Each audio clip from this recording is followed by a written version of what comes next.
Conformément aux tests et lois sur la décentralisation en République du Bénin, le préfet du département du Plateau a entamé ce lundi 4 novembre sa tournée statutaire au titre de l'année 2024. Ifaï est la première étape de la dite tournée où l'autorité préfectorale a échangé avec les forces vives pour s'enquérir des réalités de la commune. Nous sommes là aujourd'hui pour voir, pour évaluer ce qui se fait au niveau de la mairie d'Ifaï. Nous sommes là aussi pour que le préfet puisse vous écouter, pour pouvoir avoir vos doléances. Parce qu'il y a des activités que nous n'arrivons peut-être, que les élus, malgré les efforts, n'arrivent pas à accomplir. Mais c'est le représentant du gouvernement dans notre département. Donc, vous êtes là aussi pour que le chef de l'État puisse entendre ce qui reste encore à faire, puisqu'il y a beaucoup de choses qui se font. Je ne peux que rappeler ici le bitumage de la route nationale inter-État numéro 1. C'est la voie qui quitte Igolo pour aller à Zian. Je voudrais rappeler aussi le bitumage de la route nationale inter-État numéro 1 bis. La voie qui quitte Igolo pour aller à Porte-Nouveau. L'extension du réseau électrique dans nos villages, c'est important. L'accès à l'eau potable dans des arrondissements comme Kokmolou et Lagbek qui ont commencé depuis le programme H. Beaucoup de choses ont été effectuées par ce gouvernement. Mais comme on le dit, pour nous qui sommes pauvres, pour les communes pauvres comme nous manquons toujours des choses.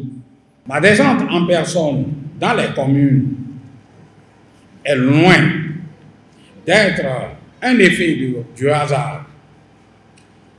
Elle s'inscrit plutôt en droite ligne des textes régissant la décentralisation, notamment la loi numéro 2021-14 du 20 décembre 2021 portant code de l'administration territoriale en République du Bénin, qui dispose en son article 281 que le préfet effectue une fois par an une visite de la commune.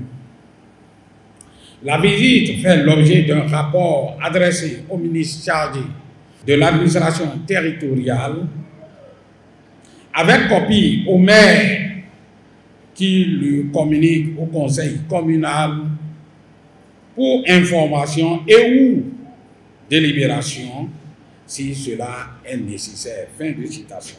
C'est donc en respect de cette disposition légale que j'ai entrepris cette tournée réglementaire avec les membres de la conférence administrative départementale pour m'enquérir des réalités de chaque commune. Les objectifs de cette tournée statutaire sont clairs. Je voudrais souligner que cette tournée légale de l'année 2024 a pour principal objectif d'échanger avec les forces vives des 5 communes du département sur les questions de développement. Elle permettra d'apprécier dans les communes de ma juridiction l'état de mise en œuvre de la réforme structurelle du secteur de la décentralisation, d'en faire un bilan sommaire en vue de prodiguer les conseils nécessaires. Plusieurs aspects seront donc passés au peigne fin, notamment le fonctionnement des organes communaux et infracommunaux, l'état de collaboration entre les différents organes, le point de l'élaboration et de mise en œuvre des documents de planification, le niveau d'exécution des marchés publics, le niveau d'évolution des travaux de lotissement et j'en passe. Les taux de mobilisation des ressources propres seront également appréciés par commune en comparaison à l'année dernière et à la période à laquelle nous nous trouvons. De même, les acteurs communaux exposeront les difficultés qu'ils rencontrent dans la mise en œuvre de la réforme, les approches de solutions et les perspectives qu'ils envisagent pour le développement de nos communes dans une approche inclusive et participative. Faisant l'état des lieux du fonctionnement de la commune, la secrétaire exécutive a rassuré du bon fonctionnement des organes infracommunaux de la commune d'Ifani. Quand nous prenons l'organe politique entre le maire et le conseil communal, il y a une bonne collaboration. Entre le conseil de supervision, le maire et la secrétaire exécutive, également une bonne collaboration. L'organe exécutif, bonne collaboration avec l'organe délibérant et l'organe politique. Quand nous venons au point d'exécution du programme annuel d'investissement, ce que nous appelons le PAI, au 30 septembre 2024, nous avons 59 projets inscrits au PAI en 2024. À ce jour, 37 projets sont engagés. Le taux d'exécution physique est de 48,06%. Le taux d'exécution financière, 7,35%, excusez-moi. Au PTA, nous avons 124 projets qui sont inscrits. Le taux d'exécution physique est de 37,09% et le taux d'exécution financière de 25,37%.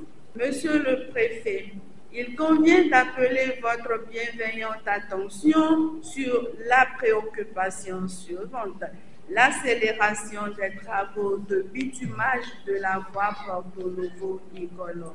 Des heures durant, acteurs de la société civile, élus locaux, jeunes, sages, hommes et femmes de la commune ont porté diverses préoccupations aux membres de la délégation préfectorale, lesquels ont eu des approches de solutions nécessaires où, secteur par secteur, les membres de la conférence administrative du département du Plateau ont éclairé les points d'ombre des uns et des autres sur les actions en cours ainsi que les projets élaborés au profit de chacune des localités en vue du bien-être communautaire.